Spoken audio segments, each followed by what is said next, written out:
I'm David Belo, professor. I teach graphic design at Central Washington University in the United States. I've been asked by my friend Erwan Harnoko if I would like to talk about some of the work from his experimental typography class, so that's why I'm here. This class was taught by Erwan Harnoko and Nur Wirama.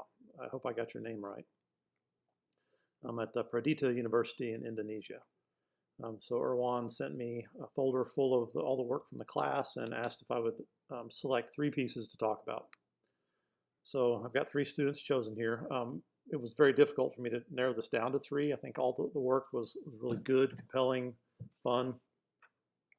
So I tried to pick out 3 that I think I could talk about for everyone to learn something from.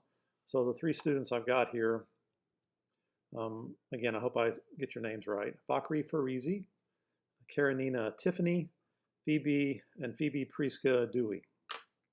So before I get there, and I've got their work I'm going to show here in a little bit, I kind of wanted to mention a few things about experimental typography before we start. Because I've taught this class before many times in the past, or I've incorporated it into my regular typography class. So regardless of where you are, if you take a typography class, they're often pretty similar because typography is loaded with rules and structure and the anatomy of type and grid systems and classifications of type and learning about letter forms. I mean, there's a lot of that. And so sometimes I'll fold in a section on experimental typography, if nothing else, just to give the students a chance to play. But the important thing to remember here is it didn't start that way. It's easy to play around with letter forms and to create these compositions with type. But I want to kind of take you all back a little bit before I get to the work here, just to give you a little bit of an overview. So what is this? It's certainly nothing new, this idea of being expressive or experimental with type or letters. And here we've got Marinetti, Italian, from the Futurist movement, early 1900s. And the first point I want to make is, they weren't just playing with type just for the sake of scrambling it around in the composition. This was done as a reaction to something. They were as a rejection of the past. Really the sign of the times during this time period. I mean, this work was supposed to be this celebration of, we were coming out of the Industrial Revolution, we're in the middle of it. It was a celebration of industry and speed and machinery, youth, violence. They were trying to shock the world with these arrangements. So it wasn't just playing, they weren't mimicking anybody else. It was this reaction to or this response, and really supposed to be a reflection of the sign of the times or the zeitgeist during that time. So this is 1919, and we can jump forward here to Van Doesburg. He was actually more associated with the De Stijl movement, like Mondrian, but some of his work crossed back kind of into the Dada period. You might be familiar with the Dada movement. It came right after World War I. So this work that we were seeing from these people, it was this reaction to the horrors and the folly of war. The work really was supposed to be more nonsensical and satirical, and they rejected things like logic and reason. It was very much kind of a statement against capitalist society. So again, kind of coming back to my point that it wasn't just typographic play, but there was a context underlying why they were doing these things. So that's an important thing, I think, for all students to remember, especially as you sit in front of a computer, because it's really easy just to start grabbing type and making a composition out of it. But I want you all to know that if we trace this back,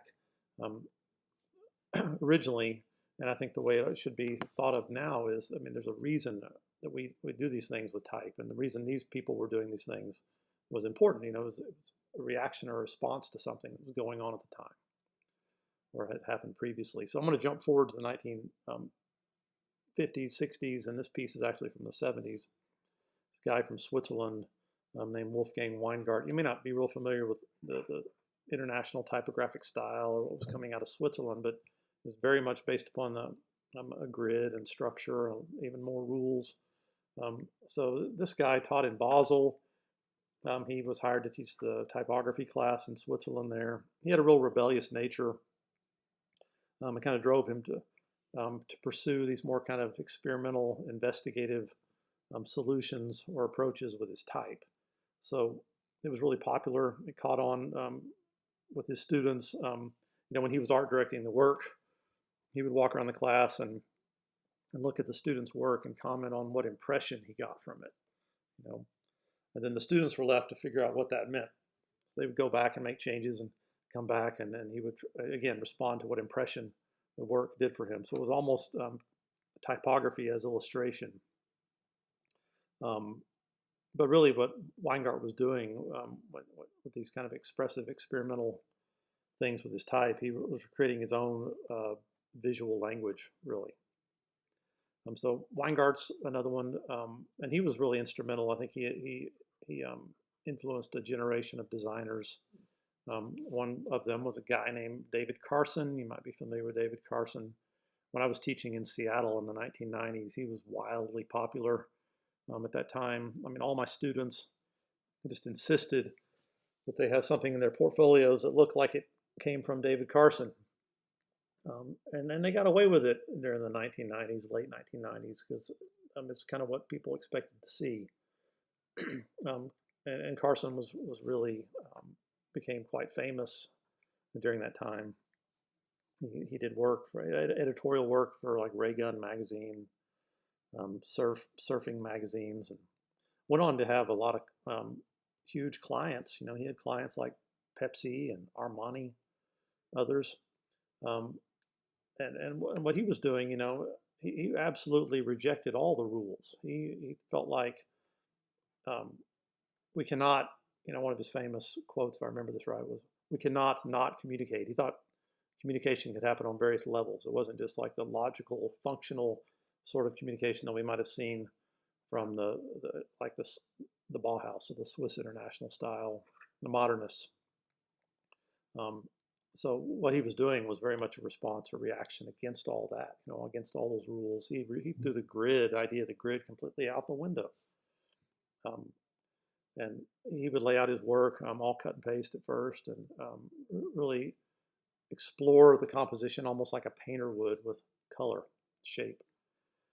So he was an interesting guy. I got to hear him speak. But this is a good example. I'm showing you two of his because I think it really epitomizes what I'm talking about here. I mean, David Carson, in the defense of why he would do things like this, he would say, well, you need to understand your audience, and you need to understand what the message is. If you understand what the audience is, and you really know what it is they're trying to say, that audience will get it. The communication will happen, regardless if it's not real functional or expected, like we would expect to see. So I saw him speak one time. He showed this example. They were waiting it was like an interview with this musician here. This guy, whoever this is, Brian somebody. And he said they waited. They were really looking forward to this interview, and they're reading how the interview went. And when they got it, I forgot what magazine. I guess it was Ray Gun. And they got it back from the writer. He said it was just full of all the same cliches and derivative expected nonsense that often happened when they interviewed musicians. So he thought it was just ridiculous the way the questions and answers went, right? So he was sitting there trying to figure out what font to use for the article, and he got all the way to the end of the list, Zap Dingbats, and he thought, that's appropriate. You can read this whole article and it's just stupid, so why don't we just use Dingbats for all the text? So that gets to exactly what Carson's talking about. He was like, if you read the content and then you try to express it typographically, however that may go, as experimental as you need to be. And this is he actually said, if you had the computer file, you could highlight this text and read it, change it to Helvetica or something, which is pretty funny. So David Carson, he inspired a generation of designers too, and he still works today. He's a friend of mine on LinkedIn, and he still posts these awesome collage pieces that he's doing, and I suppose he's probably doing lots of client work still.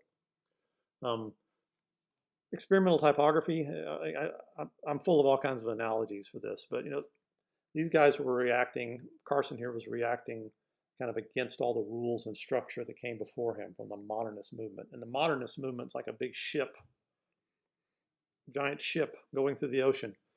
And it'll tip, but it'll always right itself. Always stay afloat, keep moving forward. My second analogy is with experimental type. It's kind of, you familiar with the Tour de France, the bicycle race? Well, the big group of riders is called the peloton. Peloton, a lot of riders, has a lot more power than an individual rider. They can go faster, they can hold faster speed longer because they work as a group. Every once in a while, in some of those stages in that race, a single rider will jump out in the front and try to hold the lead all the way to the finish line. And occasionally they can do it. But oftentimes the peloton will pull them back in, just like the ship.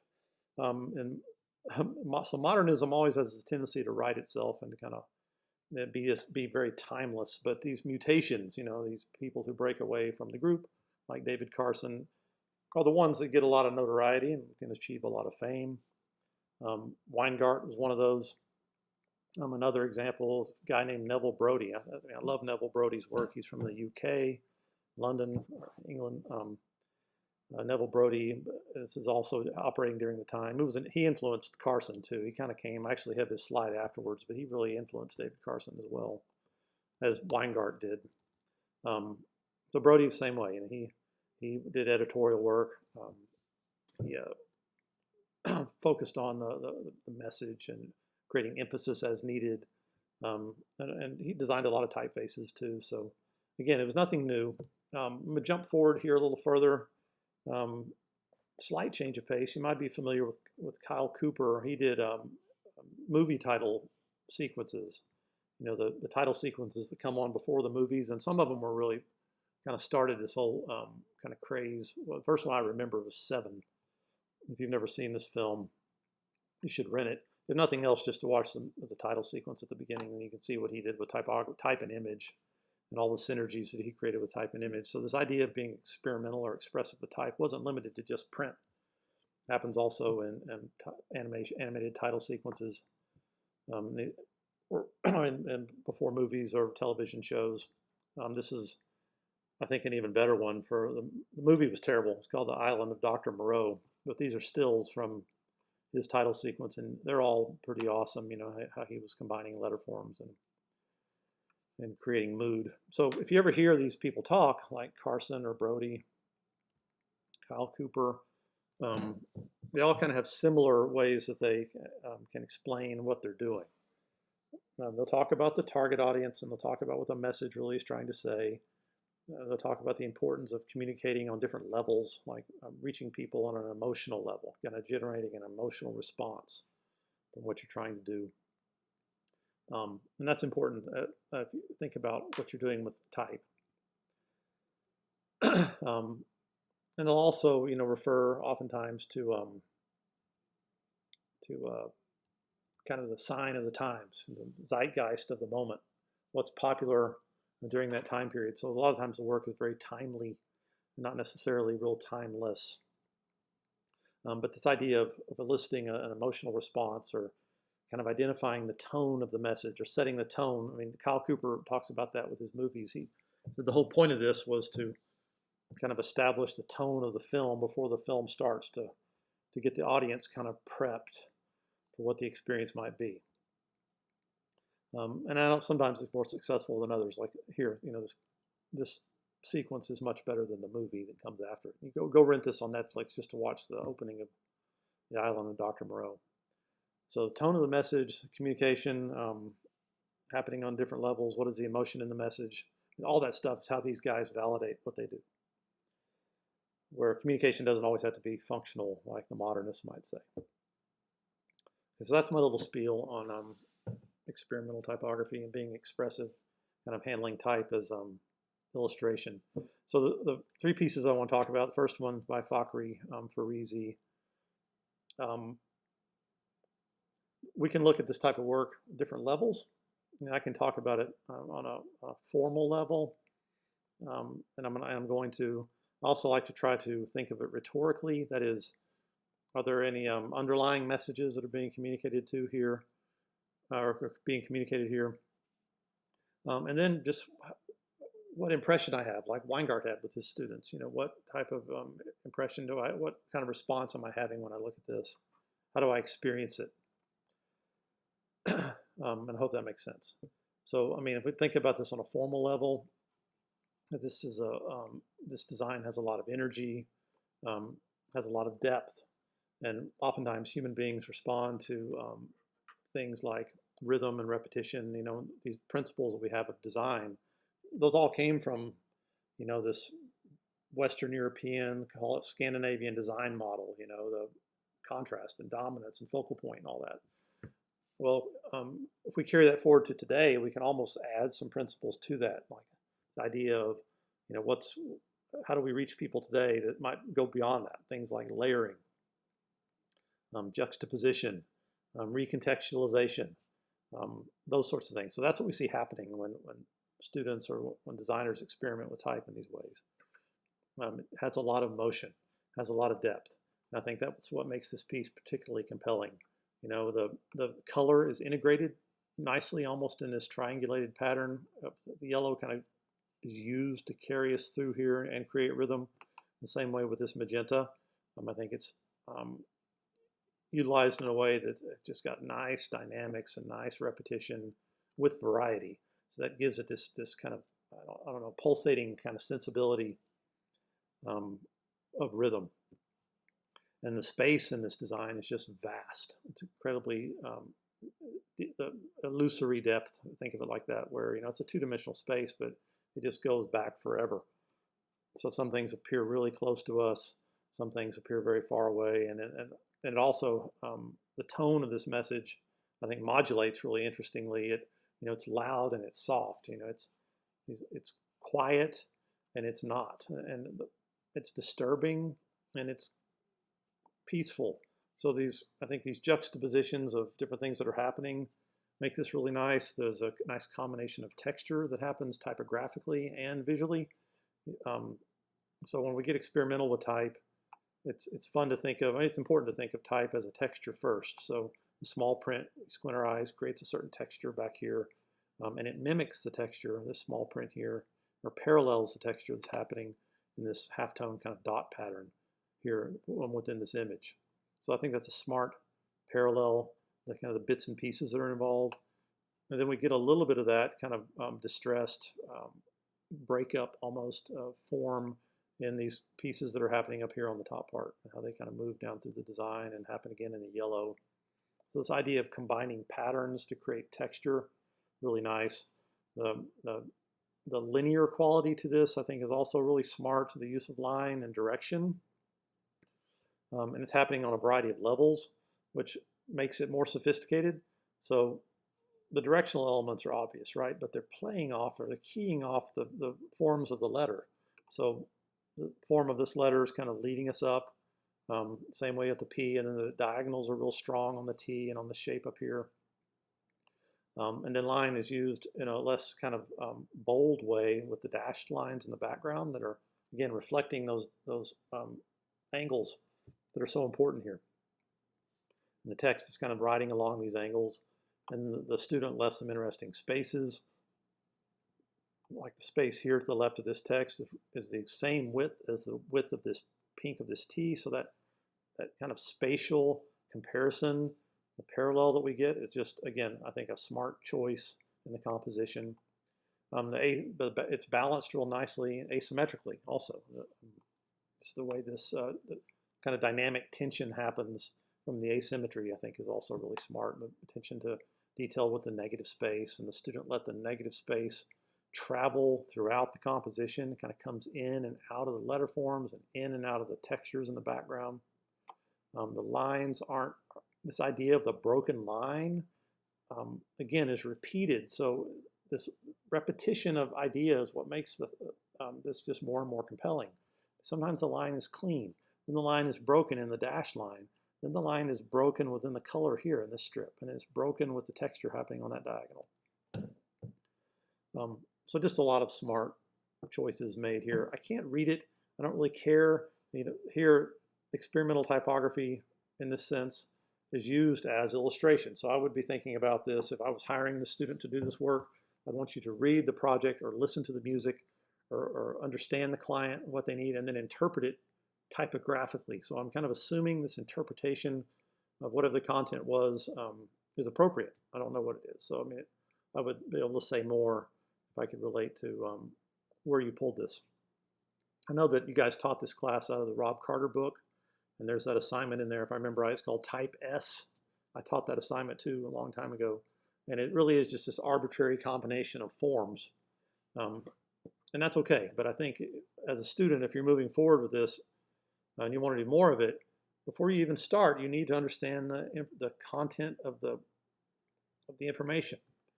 What is the message? What is trying to be communicated? What is the tone of the message? What's the emotion within the message? Then you as a designer, if you get this opportunity to be this experimental, try to express it typographically, okay? So I think Fakhri did a beautiful job with this. So excellent work. I'm gonna move on to the second one because my video is getting a little long. I apologize. I love this piece by Karenina for a lot of reasons. You know, I think a lot of the reasons are similar to what Fakhri was doing on his. Just really strong contrasts of shape, which leads to a lot of nice depth in the space. I mean, I think that's happening. This use of line is also nice in this one. So a lot of similarities, I think, with this use of space. Dynamic tension happening from the focus on the asymmetrical balance is there here. Also, it's got nice rhythmic patterns happening with the letter forms and how they kind of syncopate, change from large to small, and move around the space. So I could say the same things about this one. This one does have a few extra things I think are particularly nice, like this integration, or think of it as interrelationship of form. The interrelationship of form. So if we look back at Fakhri's, I mentioned how he had let the negative space just kind of travel through here, right? But what I think is interesting about Karenina's is notice how the green combines. You know, the forms merge together. The T kind of emerges out of the green form in the background, runs into the V. The V becomes part of the background. The N breaks away from it, merges with this little piece of green in the structure of the building behind it, and continues on downward into the steps. So this interrelationship of form, this merger of form in the green is just really beautiful. And how it follows that curve, how the K punches out of it, but she lets the orange of the space behind it travel up through around the K. I think that was really smart. The color in this one is really sophisticated. And I love to see color combinations that I would have never chosen. And this is one. And I've thought it my whole career, like how do I get better at this? And I see students all the time just making these really sophisticated, beautiful choices with color. So this immediately brings the viewer into the scene. Nice integration of color here. This triangulated yellow pattern happens from here down and up and back. I think it's really a smart move. Same move with the red, how it crops off the sides and repeats around. Creates beautiful eye flow that combines with the curve. Again, combining with the importance of the merger of these forms of the green, just leads us in these circular motions in and out of this composition. Just fantastic. And then what I'd like to mention about this one too is here, in this case, the image isn't thought of as just like a separate thing. You know, it takes part in the composition. You know, it's part of this, the type and the image are in synergy here. They support one another. So just the way the staircase here is cropped and how the line, the idea of line leaves the staircase and comes out into the orange, really ties these things together and creates synergy. And then the parallel happening between the line on these steps, the dotted line at the bottom, kind of that's the horizon line of where this all comes together. You know, this whole composition leads and steps us and brings us all down to this K. You know, just in case, the K is kind of the focal point here, really. And just in case you don't know that, the steps lead us to the K. The guardrails lead us to the K. The lines all point here. Curves sweep down here. And then the lines take us back out and back around. So I think what makes this extremely engaging is just the movement of it all. And even this form in the background, this red, almost looks like an H, and it may be. And I can find it in the composition. So beautiful texture, whether it's in the orange of the surface, or texture whether it's happened from the way the photograph, the grain of the photograph and what they did to it in Photoshop, or beautiful. And nice kind of integration of value throughout. Just, I think, a really sophisticated composition. So again, great work on this one also, Karenina. I loved it. I'd like to, these first two, I'd love to print them and keep them in my office, and I might. Okay, third one, last one here by Phoebe. And this one clued me into the Type S assignment from the Rob Carter book, because I had my students do something, as I mentioned, similar. You take the word type, you take a big large letter, you take a paragraph of text. So it's very formal, you know, it's a formal investigation. I think Phoebe did a really nice job here with her choices. So again, a lot of the similar, I think, attributes of the first two pieces. The design has a lot of energy and a lot of depth. It has a really elegant and interesting use of line, whether it's a dashed diagonal, clean line of the letter itself, the line that splits the form from clean to more shadow or fuzzy at the bottom. So that kind of break of line is smart. And I haven't mentioned enough about shape here, and all three of you guys have done this, but I did a little bit on this first one here. On the second one, how I talked about how the interrelationship of form emerged. Well, I think she did a real nice job here thinking about shape, what role the shape played in the balance of this composition, and how it kind of holds it together. But just these subtle choices with the green jumping out here, these box shapes are kind of cutting in and out of the green, giving this negative of green its own distinct size and shape that really helps kind of balance what's going on with the orange. I think was really smart. Nice use of color here also. It's got a lot of energy. It's warm, certainly, but then kind of softened with the green. And this little addition of the green in the corner, such a smart move. And you think of it without it, I put my hand over it, and it's okay, but man, that really just helps kind of connect everything together. The orange slices were a really nice touch. How the student looked into the image, didn't think of the image just in a box, you know, looked at the lines within the orange slices, just like the student looked at the lines within the staircase, and used those directional elements to create parallels and more unity within the composition. So I think Phoebe did a nice job with this one too, you know, just looking at the lines within the orange slices and how that use of line kind of connects with, kind of gave her permission, if you will, to use line in other more interesting ways too, you know, whether it's a dashed line or an outline stroke of the B. So very smart. Nice kind of balance. This one has an interesting kind of point and counterpoint happening with the black and the large B and the small type, and how the contrasts are integrated just enough to create this repetition, this variety, this rhythm that leads us down through the composition. So this one has also, you know, nice sense of movement, nice sense of balance, has a strong, I think, well, one thing I haven't mentioned too, this split that happens between the top half and the bottom half is really important.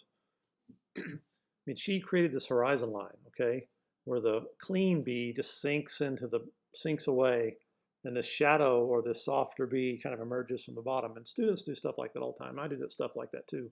And oftentimes, what the challenge is when we create a divide in the design is to try to create to soften the edge in some way, you know, to create a transition that happens, or some type of element that softens that break. Otherwise, it's just a split, you know. So she's done a variety of things to soften the edge. She ran this small text right across it. She ran the green line right across it here and up and around it, you know. And all of that helps kind of soften that transition where it's not so harsh. It's not such a perfect cut, you know. So again, as I mentioned on the first two, it would be interesting to see where this might have emerged from. You know, if you were reading whatever this message was, or whatever they were trying to communicate, and how is this a nice interpretation of that? And this may have been just an exercise, like the Type S exercise. But I want all of you to remember, you're not just playing with type, okay? You're not just sitting at your computer and just playing until you get something that looks good. As a designer, it's so important. There always has to be something behind it. There has to be a concept. You have to be interpreting the information, communicating something about it, how it sounds, what it looks like, how it makes you feel, the tone of the message, all of that. Those are the kind of the tenets of experimental typography. They give you permission to do these things. Because let me tell you, this stuff, being too experimental with your type, will fall in and out of fashion, or it won't go over so well for certain types of projects, you know. I mean, things like logos and package design, we can only go so far depending on the client, depending on the product, depending on the need. So that's what you got to do. You just got to remember, it's not just always play. There has to be an intent. So I will leave you all with this. So we know what these guys like David Carson and Neville Brody and Kyle Cooper have done. We know these earlier examples were responses to what was going on in the world at the time, wherever they were. So my challenge to each of you as students in school today and future designers is, what can you do with this? Is there anything left for you to do different? How can you take what you have seen from the past and what these other designers have done and not just copy it? How can you make it your own? How can you reinterpret this idea of experimental typography, apply it to the world that you live in today? Think about it. You know, we're enduring a global pandemic. We've got all kinds of political upheaval, change in the world. So how can you express what you think about the world and how you see yourself in it and your role in it typographically, knowing what others have done? And surprise us, do something new. Okay, thank you, Erwan. I enjoyed it. I hope you guys all learned something, and I will talk to you again soon. Have a good day. Everybody, stay safe, stay healthy.